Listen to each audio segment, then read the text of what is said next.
있습니다. 로마서 말씀 되겠습니다. 로마서 18장 17절부터 25절. 그래서 지난 시간에 이제 했던 내용을 다시 한번 잠깐 간략하게 말씀드리면은, 이 의의 관이라는 것은 예수님이 다시 오심을 소망하는 사람들에게 주시는 관이다, 보상이다라는 것을 살펴봤었죠.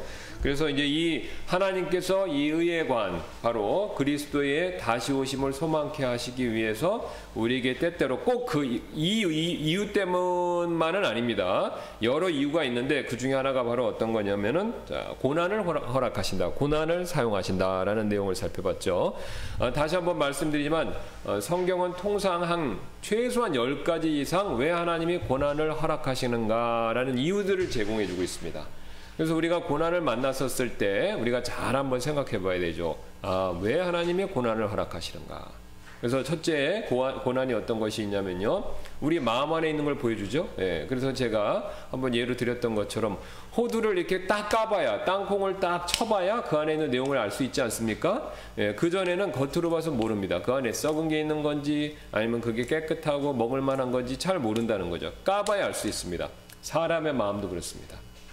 그래서 구약 성경에서 대언자들이 얘기한 것처럼 제일 부패한 게 사람의 마음이다라고 해서, 우리가 사실요, 우리 마음을 잘 모릅니다.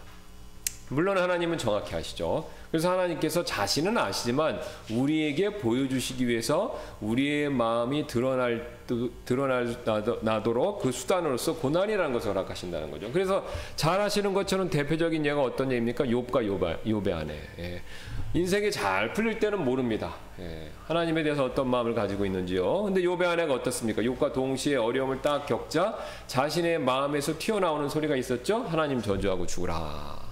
그러니까 그 사람의 마음에 무엇이 있었고 그동안 무엇을 소중하게 여겼는지 그걸 여실히 다 보여준 거죠. 제가 이제 그 디보셔널 성경 묵상글에서 이제 우상과 관련돼서 계속 말씀드리는데, 사실 그녀의 마음에는 축복, 물질, 자녀, 이런 게 우상이었다라는 것을 보여주고 있다는 겁니다. 그걸 반증한다는 거죠. 근데 하나님은 아시고 우리는 모르니까 그거 보여주시기 위해서 가끔 이 고난이라는 것을 그런 방법으로 사용하십니다. 그래서 우리가 그걸 발견했었을 때 얼른 하나님 앞에 돌아오는 것이 지혜로운 사람입니다. 지혜로운 사람이라는 거죠. 또 다른 이유가 있습니다. 또 어떤 것이 있냐면, 이 고난이라는 것은요, 우리가 이미 잘 아시죠? 합력하여 선을 이루는 도구로 사용하시기 위해서 그러셨다. 요셉 같은 경우가 대표적인 예지 않습니까? 요셉은 사실 특별히 이 야곱의 자녀들 중에서 제일 착했어요. 또 우리가 성경 전체를 그 사람의 일대기를 봐도 특별히 죄 짓는 모습이 안 나옵니다. 그는요, 성격적으로 착했고 그 다음에 신앙적으로도 굉장히 신실했던 사람이죠. 근데 그가요, 사실 이집트의 노예로 팔려갈 만한 그런 큰 잘못은 하진 않았습니다. 야곱의 집안에서 그런 문제가 생긴 이유는요, 요셉 탓이 아닙니다. 바로 야곱이 편해.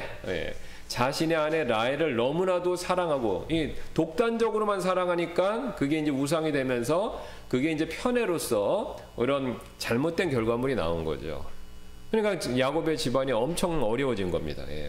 아내들끼리도 사이가 안 좋고, 물론 이제 그 아내를 이제 그 폴리가미, 그러니까 이제 다처제는 성경에서 절대로 지지하고 있는 결혼 제도가 아닙니다. 이제 많은 분들이 오해를 하시는데, 뭐 족장 야곱이 대표적으로 부인 4이나 얻었고, 그러니까 이거 성경은 이 다처제, 일부 다처제를 지지하는 거 아니에요. 절대 그렇지 않습니다. 여러분 기회가 있으셔서요, 성경에서 부인을 여러 둔 사람들의 그 사람들의 인생을 한번 잘 살펴보세요. 그 사람들의 내용을 보시면 어려움이 더 많습니다. 그 대표적으로 족장 3사람이죠. 아브라함, 이삭, 야곱. 근데 특징이 있습니다. 아브라함은요, 부인이 2이었어요. 하갈. 이삭은 부인이 1명이었어요. 야곱은요, 부인이 4이었어요. 근데 여러분 셋 중에서 그 사람들의 창세기 내용 일대기를 보시면요, 삶이 제일 무난하고 그 다음에 그 축복된 삶을 살았던 사람이 누군지 아십니까? 이삭입니다. 아브라함도요, 그 하갈을 얻고 나서 굉장히 삶에 골치 아파졌어요. 그러니까 사라하고 대판 싸우지 않았습니까? 그래서 쫓아내야 되고, 어쨌든 그 자기 친자식이잖아, 이스마엘은요. 근데 부인이 싸우고 하나님도 사라 편을 들어주셨잖아요. 그래서 내보내라고. 그 자기 아들을 보내는데 얼마나 가슴 아팠겠습니까? 자기 친자식인데, 혈육인데. 근데 그런 일을 했어야 된다는 거죠. 어쩔 수 없이. 그러니까 이 일부 다처를 하면요, 좋은 점보다 나쁜 점이 훨씬 많습니다. 그래서 성경은요, 물론 이제 왜 그러면 성경에 그걸 기록했냐라고 했을 때 그 당시 문화이기 때문에 어쩔 수가 없습니다. 아브라함과 이삭과 야곱은요, 그 당시에는요 아직 율법을 받기 직전입니다. 전이었었죠. 훨씬 전이었기 때문에 하나님의 율법이 아직 그 도달하고 그들에게 가르쳐주지 않은 상태였기 때문에 그들이 그 당시 문화를 따라서 사는 것에 대해서 하나님이 그것까지도 제재하지는 아직 않으셨다는 겁니다. 아브라함이 어떤 사람입니까? 처음부터 신앙이 좋은 사람이 아니잖아요. 갈대 우르에서 그들의 아버지 조상들이 그 우상을 섬겼던 사람들이라고 얘기합니다. 하나님이 특별히 데라를 부르셔서 하란까지 오게 하고 하란에서 이제 가나안까지 아브라함을 오게 하신 과정이 있는데 거기서 볼 수 있는 게 뭐냐면 아브라함 집안 자체가 좋은 집안이 아니었다는 겁니다. 오히려 집안적으로 놓고 봤었을 때는 욥과 아브라함은 동시대인 인물로 보는데 욥이 훨씬 더 신앙적이었습니다. 네. 근데 욥은 보세요. 부인이 한 명밖에 없어요. 그 뒤에 이제 아내가 대한 얘기가 없고 새로운 자녀들을 얻었다는 거 봤을 때 뭐 세 부인을 얻었는지 어떤지 정확히 모르지만 2배로 얻었다고 그러니까 욥은 한 일부였습니다. 일부 일처제로 했죠. 근데 아브라함 일부 다처제로 하고 부인을 둘을 얻고 굉장히 갈등이 생겼어요. 그리고 이스마엘을 얻고 나서 어떤 일이 생겼습니까? 하나님은 굉장히 정직하게 네가 낳는 자녀는 다 무조건 복 주겠다 그러셨잖아요. 그러니까 이제 하가를 통해서 낳은 이스라엘도 복을 받은 겁니다. 그러니까 지금 누가 된 겁니까? 이슬람 사람들. 예. 지금 아랍 사람들. 예. 그 아랍 계통은요 다 물어보면 당신들의 조상이 누굽니까? 그럼 이스마엘이라고 그럽니다. 굉장히 흥미롭죠? 예. 그리고 아브라함까지 얘기를 해요. 우리의 조상은 아브라함이다 그렇게 얘기합니다. 직접적인 조상은 이스마엘. 다 그렇게 얘기한다는 거예요. 우리가 지어서 얘기하는 게 아니라 그들이 그렇게 얘기한다는 겁니다. 그래서 아브라함 역시 굉장히 힘들었죠. 그 다음에 이삭은 굉장히 무난한 삶을 살았습니다. 갈등이 별로 없었어요. 예. 아들끼리 갈등은 있었지만 편애하는 바람에. 그 다음에 제일 큰 갈등이 있었던 사람이 뭐냐면 집안에 있었던 사람이 누구냐면 야곱이죠. 예, 야곱입니다. 야곱은 네 부인으로 인해서 굉장히 가장 힘들었습니다. 굉장히 힘들었어요. 예. 우리 정상적인 평범한 그리스도인 가정보다도 훨씬 힘들었습니다. 예. 자, 그다음에 이제 그래서 그 뒤로 나오는 율법이 주어진 이후부터는요. 그다음에 일부 다처제가 없습니다. 왕들 빼놓고요. 예. 근데 이제 왕들도 그걸 했었을 때 굉장히 어려움 많이 겪었죠. 뭐 다윗도 부인들로 인해서 어려움을 겪었었고. 근데 왕은 그럼 왜 그렇게 했냐라고 했을 때 그건 이제 정치적인 상황 때문에 그렇습니다. 왜냐면 그 당시 이 왕국과 왕국이 그 동맹을 맺을 때는요. 부인을 이렇게 딸들을 서로 주죠. 예, 그래서 그 정략적인 결혼을 하는 상황이었기 때문에 그런 식으로 해서 결혼을 했고 이제 그런 것들이 결국 또 좋은 결과를 가져온 건 아니라는 겁니다. 대표적으로 솔로몬은요, 예, 부인을 많이 얻었지만 정치적 그 산물로서 왜냐하면 솔로몬 때 국토가 굉장히 커져서 여러 그 가나안 족속 왕국들하고 정략적 결혼을 많이 했습니다. 그래서 부인을 많이 얻었지만 결국은 인생의 말년에 안 좋았죠. 그 안 좋았다는 내용은 다 전도서에 기록되어 있잖아요. 예. 그 이방 부인들이 자기를 돌려서 하나님 잘 섬겼는데 이방신을 섬기게 만들었지 않습니까? 그리고 그걸 후회하고 나중에 그게 후회하고 노년에 쓴 게 전도서죠. 그러니까 다 헛되다.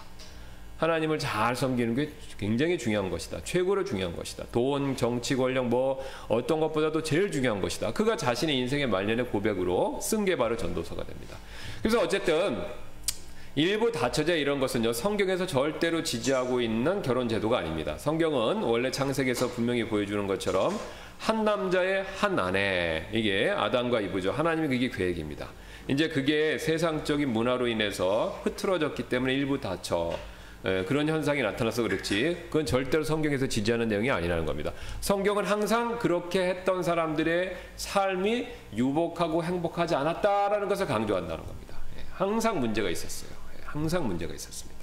자, 그래서 어쨌든 우리가 하나님께서 고난을 허락하시는 이유 중에 하나가 바로 뭐냐면 합력하여 선을 이루신다라는 것이 되죠. 그 다음에 또 어떤 것이 있습니까? 하나님의 고난을 허락하시는 이유는요. 우리가 가지고 있는 믿음을 연단시켜 주시기 위해서 고난을 허락하시는 게 있습니다. 예. 그래서 믿음은요 가만히 있으면 자라는 것이 아니라 단련을 받으면요 굉장히 굳건한 믿음이 되죠. 그래서 연단받는 믿음, 욥의 믿음이 바로 그런 것이죠. 그래서 어려움을 겪으면 믿음이 더 강해진다는 거. 하나님이 그런 목적으로 또 허락하십니다. 또한 하나님께서 이 영광과 관련돼서 우리에게 또 고난을 허락하시는 거죠.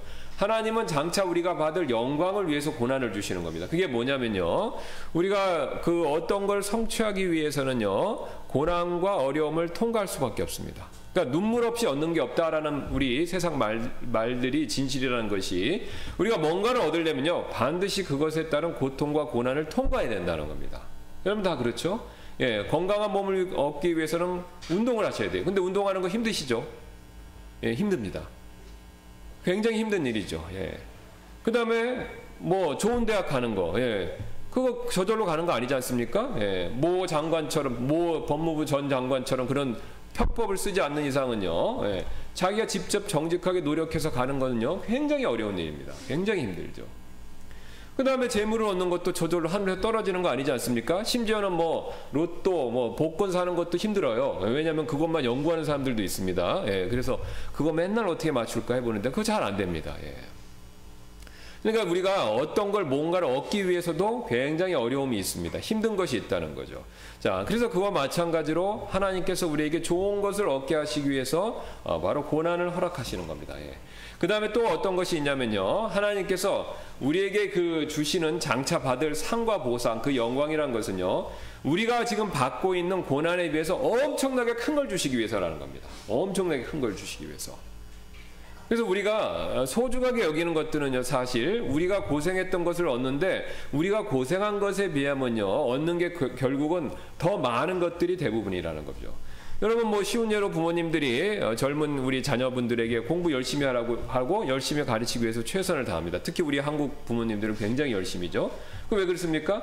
아이들이 본격적으로 공부하는 게 한 10년밖에 안 돼요. 초등학교 6년, 뭐 그 다음에 중고등학교 4년, 4년, 그럼 뭐 한 11년 되겠죠. 6년, 12년 정도 되는데 12년 열심히 공부해서 피땀 흘려서 고생해서 자기가 어떤 학업을 어느 정도 잘 이루면요, 그 다음에 나머지 30년, 40년 인생이 그 고생한 것에 비해서 얻는 결과가 굉장히 큽니다. 그렇죠? 굉장히 큽니다. 예, 굉장히 크다는 거죠. 그 다음에 뭐 우리 김연아 같은 선수 한번 생각해 보세요. 김연아 선수도 한 10몇 년 이상 고생했죠. 그래서 열심히 운동을 했습니다. 어렸을 때부터 피나는 노력을 했죠.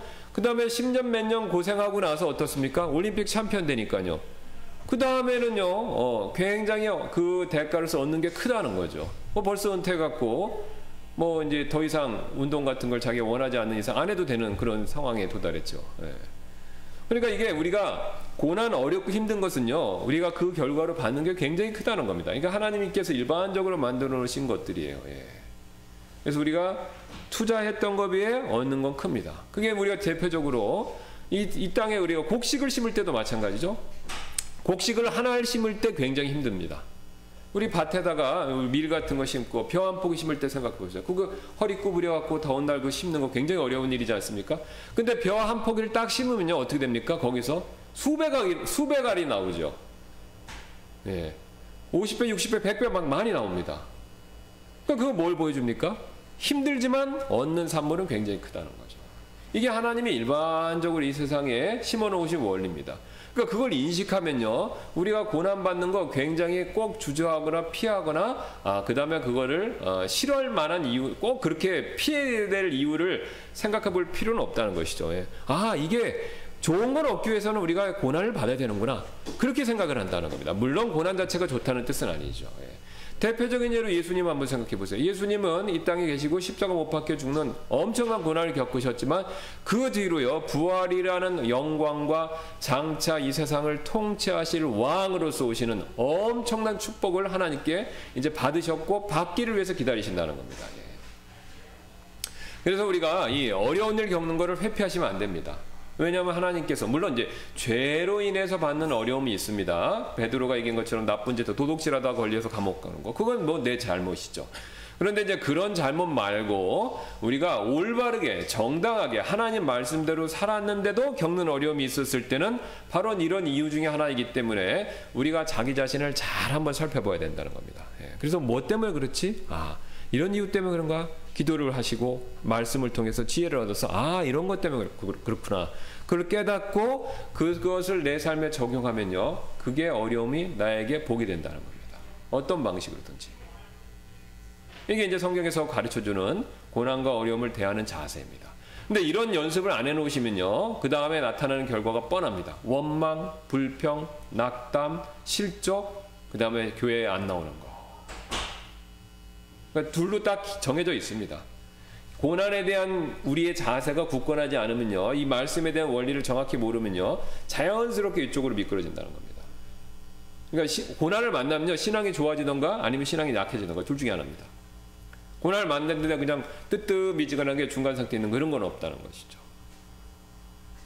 이쪽 편에서는요, 사탄이 우리의 죄성이 우리의 연약한 부분을 이용해서 우리를 실족시키려고 굉장히 노력하고, 반대로 이쪽 편에서는 하나님께서 말씀을 통해서 우리에게 고난을 주신 이유를 가르쳐 주시고 격려해 주시고 이끌어 주시기 위해서 굉장히 노력한다는 거죠. 선택은 우리 몫입니다.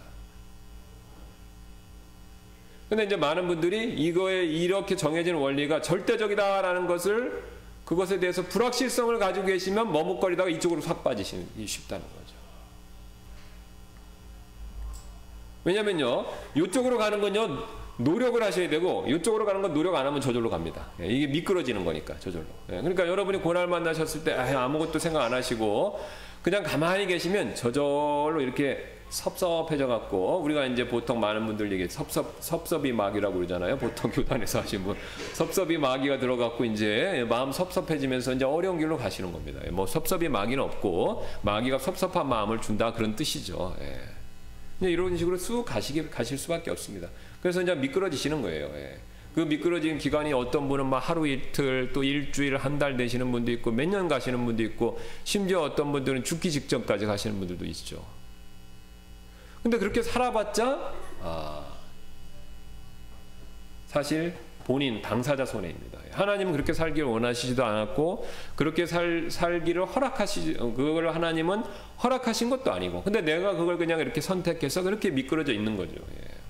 그러니까 내 삶에 내가 훨씬 더 고난과 어려움을 잘 이기고, 내 믿음이 연단되고, 내 자신을 살펴보고, 또 장차 받을 그 복들 누릴 수 있는 기회, 이런 것들을 다 상실하는 겁니다. 그러니까 여러분 참 신기하지 않습니까? 똑같이 신앙생활을 해요. 근데 신앙생활인데 신앙생활하는 모습이 틀립니다. 대표적으로 사도들을 보세요. 사도들도 우리랑 똑같이 고난받았습니다. 근데 그 사람들은요, 이 고난을 대하는 자세, 신앙생활하는 모습이 우리하고 틀리다는 거죠. 그럼 여러분, 우리가 이런 말이 있지 않습니까? 어차피 인생 한 번 사는 건데 내가 잘 살아봐야 되겠다. 두 번도 아니고 한 번이잖아요. 그리고 이 청춘이라는 것, 시간이라는 건요, 나이라는 건요, 우리 건강이라는 것은요, 인생이라는 것은요, 되돌릴 수가 없습니다. 뭐 1년 금방 가고, 벌써 코로나도 벌써 2년 됐어요. 내년 가면 또 3년째입니다. 금방 가지 않습니까? 근데 이 코로나 때 우리는 뭘 했냐 이거죠. 이 고난을 겪었었을 때. 이 코로나 고난이 우리에게 뭘 가르치냐 이거죠. 사실 우리 지금까지 괜찮았습니다. 그렇죠? 저는 계속 기도하고 있어요. 우리 우트만 목사님이랑 또 우리 다른 성도 계속 기도하세요. 코로나 절대로 걸리지 않으시도록. 그리고 어쩌면 우리는요, 그냥 코로나 안 걸리고 그냥 끝날 수도 있어요. 그러면 그렇게 됐었을 때 되돌아보면 뭐가 남겠습니까? 내가 너무 무서워해갖고 이게 신앙에서 뒤로 위축됐구나. 이런 걸 발견할 수도 있는 거고요. 아니면 내가 오히려 믿음으로 더 하나님께 나아가서 내 믿음이 연단됐다. 이렇게 고백할 수도 있는 것이고요. 물론 제가 말씀드린 건 우리가 기도하고 그런다고 코로나 절대 안 걸린다, 무슨 부적처럼 그런 걸 말씀드리는 건 아닙니다. 우리가 조심해야 되죠. 조심해야 되지만 하나님이 또 필요하시면요, 섭리적으로 우리를 보호해 주시는 게 있고, 하나님이 더 또 우리에게 필요하시다면 그런 어려움을 허락하실 수도 있습니다. 뭐 그리스도인하고 코로나 안 걸리는 법은 없죠. 그러나 그런 어려움이 왔다 하더라도 이 어려움이 나한테 신앙에 어떤 유익이 되는가라는 것을 곰곰이 우리가 잘 생각해 보셔야 된다는 겁니다. 그래서 우리가 이게 고난을 당하는 자세에 따라서 우리의 신앙이 왔다 갔다 하는 것이죠. 왔다 갔다. 그러니까 누누이 말씀드리지만, 물론 저 자신을 포함해서 지난 시간에도 말씀드렸죠. 예수님도 고난을 달게 받겠다 하시는 분은 없으세요. 근데 예수님 자체도 고난을 피하게 달라고 하셨죠. 저도 마찬가지고 여러분 다 마찬가지입니다. 그래서 우리가 누구든지 다 고난을 피하기를 원하지만, 예수님 믿는다고 고난을 100% 피하게 해주세요라고 기도하는 것은요, 사실 100% 응답받지 못하는 기도 내용 중에 하나라는 것입니다. 반 아니면 그 이하로 응답받을 수밖에 없을 수도 있습니다. 그러니까 우리가 현실을 직시해야 된다는 것이죠. 그러니까 고난, 어차피 하나님이 100% 우리의 고난을 다 막아주시는 게 아니라, 왜냐하면 최소 아까 말씀드렸던 이런 10가지 이유에서 제가 10가지 다 말씀 안 드렸지만 그런 이유로 하나님이 허락하시는 거라면 고난이라는 건 현실입니다. 그럼 현실이면요, 맨날 고난 피하게 해주세요 라고 기도하기보다는 현실적으로 고난을 피하게 해주세요 하고, 만약에 하나님이 고난을 허락하신다면 그 고난을 통해서 제게 유익이 되도록 이끌어주세요 라는 기도까지 가는 것이 현실적으로 더 우리의 신앙에 유익이 되는 기도라는 겁니다. 예수님 그렇게 하셨잖아요. 피할 수 있게 해주세요. 이 잔이 지나갈 수 있게 해주세요. 그러나 제 뜻대로 말고 아버지의 뜻대로 하옵소서. 예수님은 그걸 통해서 히브리서 말씀한 것처럼 뭡니까? 순종하는 법을 배우신 거잖아요. 예. 그분이 순종하는 법을 배우신 겁니다. 죽음 앞에서도, 하나님이시면서도 순종하는 법. 겟세마네에서 그걸 예수님 배우신 거죠. 예. 피와 땀을 막 이렇게 흘리시면서. 그러니까 우리가 현실적으로 신앙생활을 하셔야 됩니다. 저와 여러분들은요. 그러니까 고난 올 수 있다는 거죠. 인정해야 됩니다. 물론 평소에 고난을 피하려고 노력은 하셔야 되는데, 어떻게 그것만 피할까 만날 이것만 연구하셔서는 현실적이 되지 않는다는 겁니다. 예. 그러니까 그 생각만 하시면 그게 몰입돼 있으면요, 마음이 항상 불안해요. 얼겹에 있어요. 예. 어떻게 이게 항상 불안하고 두렵고 떨리고. 예. 근데 그렇게 신앙생활 해봤자 현실을 피할 수는 없죠. 고난은 옵니다. 예. 그러면 고난이 오면 어떻게 대처해야 될 건가를 미리미리 잘 생각해야 되는 거죠. 예. 여러분 잘 한번 생각해 보세요. 자동차 보험 드시죠? 미국 사람들 같은 경우는 집에 화재 보험 듭니다. 홍수 보험도 들고. 예. 그 다음에 우리가 건강보험도 다 드세요. 사실 누구도 그런 걸 일어나기를 바라지 않지만 보험을 드는 이유는 목적이 뭡니까? 그런 게 현실적으로 일어날 수 있으니까 대비하는 거죠. 그러니까 우리 신앙도 마찬가지라는 겁니다. 고난에 대해서 우리가 보험을 들어놔야 된다는 겁니다. 그 보험이란 것이 뭐냐면, 성경에서 말하는 이런 내용들을 알고 준비하고, 그 다음에 그것들이 닥쳤었을 때 어떻게 할 것인지 매뉴얼을 갖고 있어야 된다는 거죠. 자기 자신이 스스로. 그리고 다른 사람들 어떻게 도울 건가? 가족들 최소한. 그러니까 이게 준비를 하셔야 된다는 거죠. 보험 들고 준비하듯이 딱 준비를 해야 되는 거죠. 예. 그러면 훨씬 더 잘 이기세요. 예. 훨씬 더 잘 이깁니다. 그러니까 우리가 현실적으로 신앙생활을 하셔야 됩니다. 그러니까 우리 한국은요, 특별히 이 샤머니즘이 강하잖아요. 우리나라 문화의 특징이. 예. 유교, 불교, 도교. 근데 도교는 결국은 샤머니즘과 연결돼 있고. 그러니까 샤머니즘적인 요소를 갖고 있기 때문에 교회 가지고 오셔서 그게 이 기복신앙하고 아주 잘 맞는 겁니다. 예. 아주 잘 맞아요. 그러니까 기복신앙의 핵심 뭡니까? 하나님 믿으면 복받고 좋은 일만 생긴다. 예. 그게 틀렸다는 게 절대로 아닙니다. 문제는 뭐냐면 좋은 일만, only. 그걸 갖다 단서를 붙이니까 그렇죠. 예. 그래서 만약에 좋은 일이 안 생겨 어려움이 생겼으면 뭐가 잘못됐기 때문에 그렇다. 예. 그래갖고 해서 맨날 이게 좋은 일만 일어나게끔 어떻게 하려고 하는 쪽으로만 가시는데, 예. 그게 현실적으로 잘 안 맞아 돌아갑니다. 그러니까 우리가 그런 생각들을 타파하셔야 됩니다. 그런 생각들을. 그러니까 우리의 문화에서 우리가 갖고 있기 때문에 그걸 걸르셔야 돼요. 자꾸 성경 말씀을 통해서. 예. 자꾸 걸르셔야 됩니다. 그래야 자유로워집니다. 예.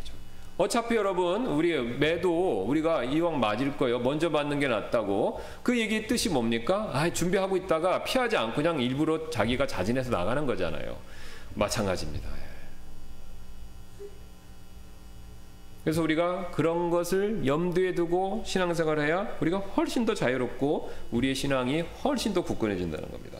그러니까 이 영광의 소망도 이것과 마찬가지죠. 이 이제 하나님께서 주는 것 중에 하나가 뭐냐면 바로 하늘을 더 소망하게 만든다는 거죠. 고난을 허락하시는 게. 그러니까 사람은, 구원받은 사람들은요, 이 세상 사람들은 저를 봐주시면 이 고난을 겪으면요 머리가 자꾸 밑으로 갑니다. 그래갖고 맨 밑으로 가서 죽어야지, 극단적인 선택까지 생각하죠.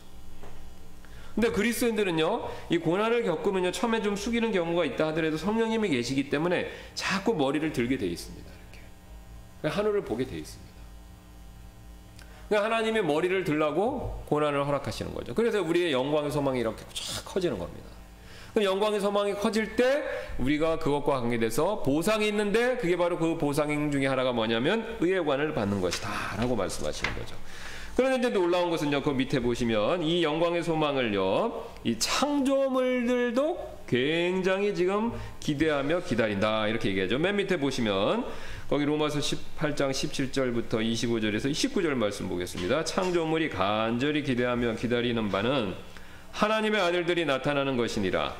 창조물이 헛된 것에 복종하게 된 것은 자진해서 된 것이 아니요 소망 중에 바로 그것을 복종하게 하신 분으로 인한 것이니 이는 창조물 자신도 썩음의 속박에서 해방되어 하나님의 자녀들의 영광스러운 자유에 이를 것이기 때문이라. 또 온 창조 세계가 지금까지 함께 신음하며 고통 중에 상고를 치르는 줄을 우리가 아나니 뒷장입니다. 23절 그들뿐 아니라 우리 자신 곧 성령의 첫 열매를 소유한 우리까지도 속으로 신음하며 양자 삼으심 즉 우리 몸의 구속을 기다림은 우리가 소망으로 구원을 받았기 때문이라. 그러나 보이는 소망은 소망이 아니니 어찌하여 사람이 보는 것을 여전히 바라리요. 그러나 우리가 보지 못하는 것을 우리가 바라면 인내로 그것을 기다리느니라. 자, 여기 보시면요. 이거 굉장히 흥미로운, 이건 이제 사실 우리가 성경에서 난제라고 하는 내용 중에 하나인데요. 이 창조물, 사람 빼고 이 창조물, 이 만물들도 바로 뭘 기다리고 있습니까? 하나님의 아들들이 나타나는 것. 바로 예수님의 재림을 사모한다는 거죠. 예. 예수님의 재림을 사모한다는 겁니다. 우리가 그게 이런 여기 보시면 화초가 있습니다. 이거 살아 있는데 이 화초가 하나님을 생각하고 하나님을 바라고 그러는지 그것까지는 잘 모르겠습니다. 예. 그러나 이 말씀을 우리가 그대로 액면 그대로 믿으면요, 어쨌든 이 창조물도 우리와 동일하게 하나님이 만드셨고, 근데 성경은 이 창조물이 하나님의 형상을 갖고 태어난 존재는 사람밖에 없습니다. 그러나 이 창조물 안에도요, 로마서 말씀 보면요, 하나님이 만드셨다는 권능과 신격이 이 안에 들어 있습니다. 근데 우리가 이 나무조차도, 나뭇잎도 열심히 이렇게 연구해 보면요, 거기에 굉장히 섭리가 발견되죠. 굉장한 지혜와 하나님의 보이지 않는 능력들이 여기 발견됩니다. 여기 대표적으로 광합성하는 작용 보세요. 굉장히 대단하지 않습니까? 햇빛을 받아갖고 땅에서 물과 양분을 흡수해서 그걸 녹말을 만들어서 자기가 생명을 유지한다. 이런 시스템. 예. 이런 시스템. 이걸 사람이 생각해내지 못하는 거죠. 근데 그게 뭐 진화를 해갖고 저절로 된다? 그럼 말이 안 됩니다. 그 전에 다 죽죠. 없어지죠. 어떻게 진화를 해서 그게 되겠습니까? 만들어졌다라는 증거밖에 없다는 거죠. 그러니까 그걸 하나님 만드셨다는 걸 안다는 겁니다. 예. 근데 이 자연물, 만물 안에서도요, 이 자연물 안에서 어떤 프로그램이 돼 있어서 하나님께서 이 창조 만물을 더 복되게 해주시는 그 순간을 기대한다는 거죠. 이게 왜 그런 말씀을 하시냐면, 이 에덴 동산에서 아담이 범죄한 결과 생긴 이 땅의 저주 때문에 그렇습니다. 그러니까 이 세상이 원래 완벽하게 잘 돌아갔었는데 아담이 범죄한 이후로 죄가 들어오고 그 죄에 따라서 뭐가 들어왔습니까? 사망이 들어왔죠. 그래서 사망이 현재 모든 창조물 가운데서 올가매고 있고 그 역사는 안 보이는 실체죠. 어떤 힘입니다. 예. 그런데 그런 썩어짐과 속박이 있는데 하나님께서 이제 그리스도를 통해서 이 땅에 다시 오시면 그거를 다 제거해 주신다는 겁니다. 왜냐하면 죄와 사망 권세를 이기신 분은 예수 그리스도이시기 때문에 그렇다는 거죠. 그래서 그분이 이것을 다 제거해 주실 때 만물에 있는 속박들, 사슬도 다 끌어주신다는 겁니다. 그러니까 이 창조물들도 그걸 기대한다는 거죠. 그러니까 창조물들은 굉장히 애꿎은 겁니다. 왜냐하면 아담한테 하나님이 다 주셨는데 아담이 범죄함으로 어쩔 수 없이 창조물들도 그 속박 밑으로 들어간 거죠. 뭐 쉬운 예로 우리 아내분들은 어쨌든 뭐 페미니즘이든 어떤 상관없이 현실은요, 남편 잘못 만나면 고생입니다. 그렇죠? 네. 회사 직원들도 마찬가지. 사장님 잘못 만나면요, 고생이죠. 정치도 마찬가지. 대통령 잘못 만나면 고생이죠. 네, 똑같습니다. 리더를 잘못 만나면요, 고생입니다. 네. 남편이나 직장 사장이나 국가 지도자나. 네. 이제 이 세상 마지막에 이제 적그리스도를 이 세상 지도자로 맞이할 겁니다. 그러니까 이 세상이 엄청 고생하는 겁니다. 적그리스도 때문에. 이 7년 대환에서 후 3년 반은요, 엄청난 창세 이르러 없었던 고난이 진짜 환란과 고난이 쏟아져 내려오는데, 이제 그게 대표적으로 다 지각, 이 기후의 변화 이런 걸로 나타날 건데, 창조과학자들은 다 그렇게 예상하고 있습니다. 그게 결국 뭐냐면 적그리스도 때문에 그렇다는 거죠. 그러니까 적그리스도 때문에 이 세상이 더 엄청난 고난을 당하듯이 이제 그리스도가 오시면 이 세상은 천년왕국 때 엄청난 복을 받는다는 거죠. 그러니까 창조물들이 그걸 기다리고 있다는 겁니다. 그러니까 지금 바울이 그 얘기를 하는 거죠. 창조물이 그걸 기다린다는 겁니다. 프로그램 된 게 있어갖고 그 원래 자신의 창조의 본연의 모습으로 회복되기를 바란다는 거죠. 자, 그래서 이제 창조물이 간절히 기대하며 기다리는 바는 하나님의 아들들이 나타나는 것이니라. 자, 그래서 이게 보세요. 여기 창조물이 헛된 것에, 이거 죄와 사망이죠. 복종하게 된 것은 자진해서 된 것이 아니죠. 창조물들은요, 지금도 말 잘 듣습니다. 해달별 하나님 명령대로 매일 아침에 뜨고 1년 360일 돌고요. 그 다음에 달은 찾다가 기울고, 그 다음 봄이 되면 여전히 어김없이 이렇게 꽃들은 다 피지 않습니까? 여기 밖에 있는 여기 우리 창가에 있는 비둘기들도요, 하나님 말씀대로 순종하고 잘 살아요. 뭐 비둘기가 인스턴트 식품을 먹나, 뭐 우리처럼 뭐 하나님이 하지 말라는 거 골라서 그런 거 없어요. 예. 창조물들은 다 시키는 대로 합니다. 사람들이 환경을 파괴해서 이상한 걸, 그런 환경을 만들어서 그게 문제지, 창조물 자체는 하나님 명령하신 대로 잘 돌아갑니다. 잘 순종한다는 거죠. 잘 따른다는 거죠. 오직 사람만 그렇습니다. 사람만 불순종하죠. 그래서 창조물이 헛된 것에 복종하게 된 것은 자진해서 된 것이 아닙니다. 소망 중에 바로 그것을 복종하게 하신 분으로 일한 것이니, 이는 창조물 자신도 썩음의 속박 나오죠. 썩음의 속박에서 해방되어 하나님의 자녀들의 영광스러운 자유에 이를 것이기 때문이라. 여기 나오지 않습니까? 하나님의 자녀들의 영광스러운 자유. 그러니까 우리가 엄청난 자유가 기다리고 있는데, 뭐 이 자유는요, 정치적인 자유만 얘기하는 게 아니라, 경제적인 자유만 얘기하는 게 아니라, 신체상의 건강의 자유, 영적인 자유, 하여튼 우리가 하나님 주시는 모든 에덴 이전으로 돌아가는 것뿐만 아니라 에덴에서 더 나은 세상으로 가는 것, 그걸 얘기하는 겁니다. 예. 그런 영광스러운 자유에 이를 것이기 때문이라. 또 온 창조 세계가 지금까지 함께 신음하죠. 고통 중에 상고를 치르는 줄 우리가 아나니. 자, 이게 이제 우리가 벌스팽이라고 그래서 아시죠? 산고. 예, 자녀를, 산모가 아이를 낳기 위해서는 항상 뭐가 있습니까? 엄청난 상고가 있죠. 상고가 있어야 아이를 낳듯이 똑같다는 겁니다. 새로운 세상을 낳기 위해서 지금 현 세상이 상고를 치른다는 겁니다. 근데 흥미로운 사실은요, 그 여자가 원래 죄 짓기 전에는요, 하나님이 그런 저주를 안 내리셨잖아요. 근데 죄 짓고 나서 내리신 저주가 뭡니까? 산고가 커질 것이다. 그러니까 지금 우리가 이게 상고를 겪는데, 이 상고는 결국은요, 죄에서 나온다는 겁니다. 그러니까 이게 왜 이 세상이 이 모양 이 꼴입니까? 라고 할 때 하나님 탓을 하시면 안 된다는 겁니다. 그건 아담이 잘못해서 하나님의 저주를 받고 그 저주가 복합적으로 작동하고, 왜냐하면 사람들이 불순종하니까 그 저주가 복합적으로 발생하는 겁니다. 더 막 커지는 거죠. 소돔과 거모라는요, 가나안 사람들에 비해서 훨씬 상태가 나빴어요. 왜 나빴습니까? 똑같이 가나안 사람들이 상태가 나빴는데 이 사람들은 더 복합적으로 작용한 겁니다. 더 나쁜 쪽으로 막 간 거죠. 그러니까 더 심해진 거죠. 지금도 마찬가지입니다. 50년 전만 해도, 우리나라도 30년, 20년 전만 해도 지금보다는 나았어요. 사회적으로 여러 가지. 경제적으로는 지금보다 못했지만, 여러 가지 삶의 여러 가지 요소들이, 윤리적, 도덕적, 다른 사람들의 삶의 모습들이 훨씬 더 나았습니다. 왜 그렇습니까?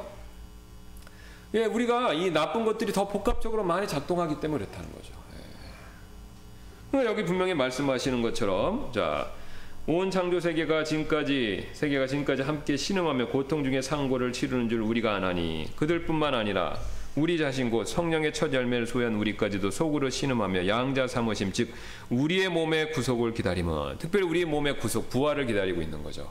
왜 그렇습니까? 자, 우리의 몸이 죄와 사망의 영향을 받기 때문에 굉장히 우리의 신앙생활을 방해하는 요소들을 많이 품고 있죠. 몸 자체가 악하다는 게 아닙니다.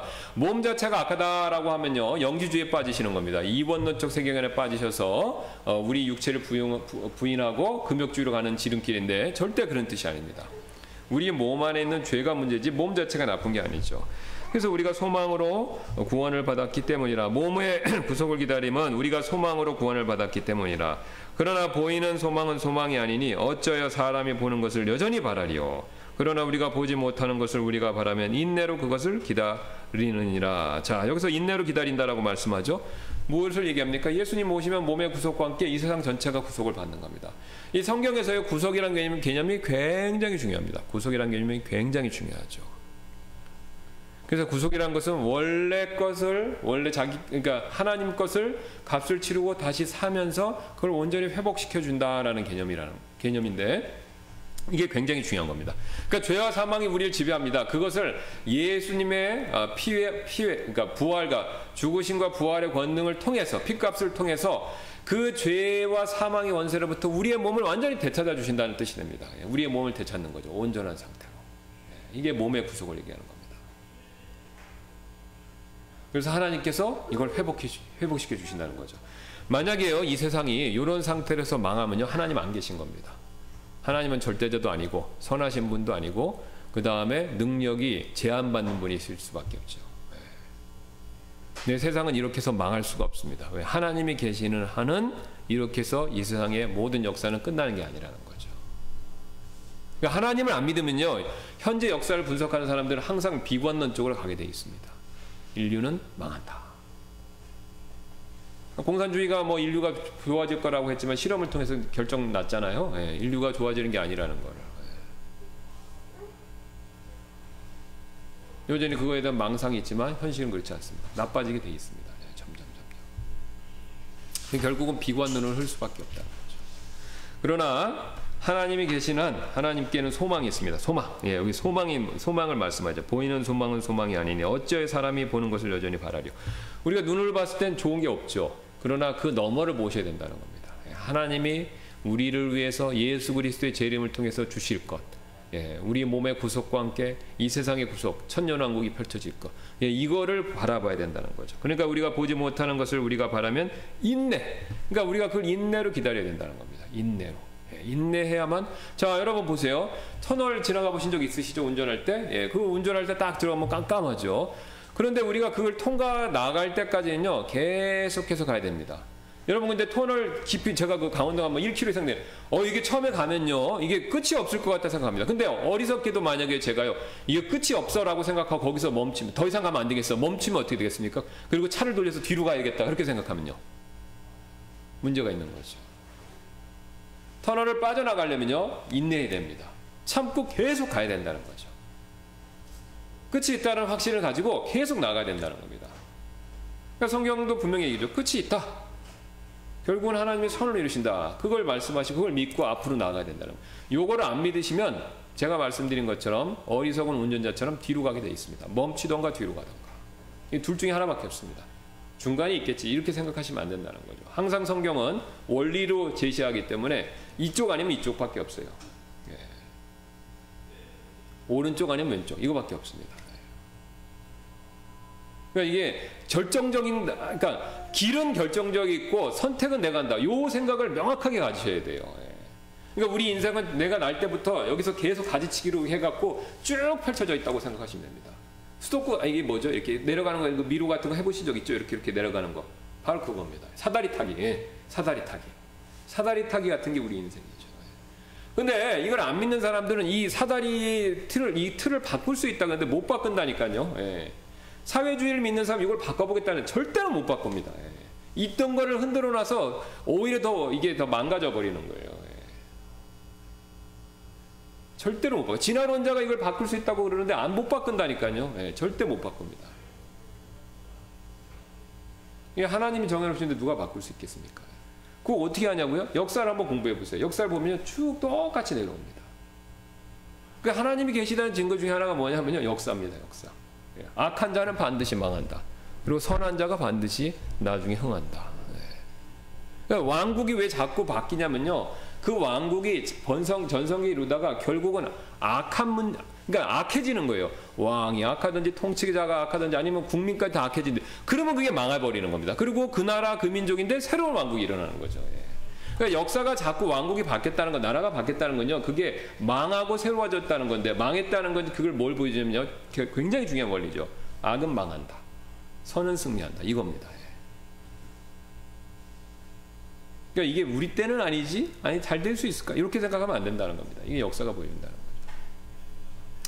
성경은 더 분명하게 보여주고요. 자, 그래서 우리가 그 소망을 하기 위해서 인내를 해야 된다. 그래서 그 다음에 이렇게 말씀하시죠. 그러므로 영광의 소망을 인내하며 기다려야 한다. 그렇게 이제 분명히 말씀을 하십니다. 그러니까 이제 우리가 그래서 이제 바울이 이렇게 마무리하죠. 이제 소망의 하나님께서 너희가 믿는 가운데 모든 기쁨과 평강으로 너희를 충만하게 하사 성령님의 권능을 통해 너희에게 소망이 넘치게 하시기를 원하노라. 그러니까 이걸 믿으면 이게 소망이 넘칠 수밖에 없습니다. 예. 그러니까 믿으면 넘치고요, 안 믿으면요, 이 세상 이상하네, 낙담 좌절입니다. 이렇게 될 수밖에 없어요. 양쪽 길이라니까요. 예. 나는 중간에 정치에 무관심하니까 이 세상, 그게 영향을 다 받으시잖아요. 예. 역사나 세상 돌아가는 거 그거 난 상관없어. 영향을 다 받으십니다. 무인도 가서 혼자 사시기 전에는요. 무인도도 영향을 받죠. 거기서 뭐 자급자족 못하면요. 그러니까 이게 명확하게 정해져 있다라는 것을 인식하셔야 됩니다. 그리고 뭘 선택할 건가를 내가 잘 지혜롭게 결정하고, 그 다음에 그거에 따라 결정하신 걸 가면요, 부지런히 가면요, 그거에 대한 예상된 결과, 보장된 결과가 따릅니다. 이걸로 여러분이 인생에서 몇 번만 반복해서 하시면요, 이거 확신이 생깁니다. 예. 확신이 생겨요. 근데 우리가 그걸 모르고 가면요, 어쩌다 된 것 같으세요? 어쩌다 나는 신앙생활 잘한 거, 어쩌다 우리 교회로 온 것 같고, 어쩌다 우리 자녀들도 잘 된 것 같고, 어쩌다, 이게 어쩌다를 생각하시면요, 매번 정확한 결정을 내실 지혜가 안 생깁니다. 예. 그러니까 이 생은 확률로 움직이는 게 아니라는 거죠. 확률은 무신론자가 하나님의 원리를 애써 왜곡해서 얘기하는 것이고요, 확률로 움직이는 게 아닙니다. 예. 하나님이 정해놓으신 원리에 따라 움직인다는 거죠. 자, 그래서 이거를 이해하는 사람만 소망이 넘친다, 그렇게 말씀하시는 거죠. 근데 이런 소망이 넘치게 하시기를 원한다, 이렇게 바울이 축복의 말을 하고 있지 않습니까? 자, 그래서 우리 오늘 여기까지 일단 하고, 이제 다음 시간에 마지막으로 영광의 관에 대해서 살피겠습니다. 기도하겠습니다. 감사합니다, 하나님.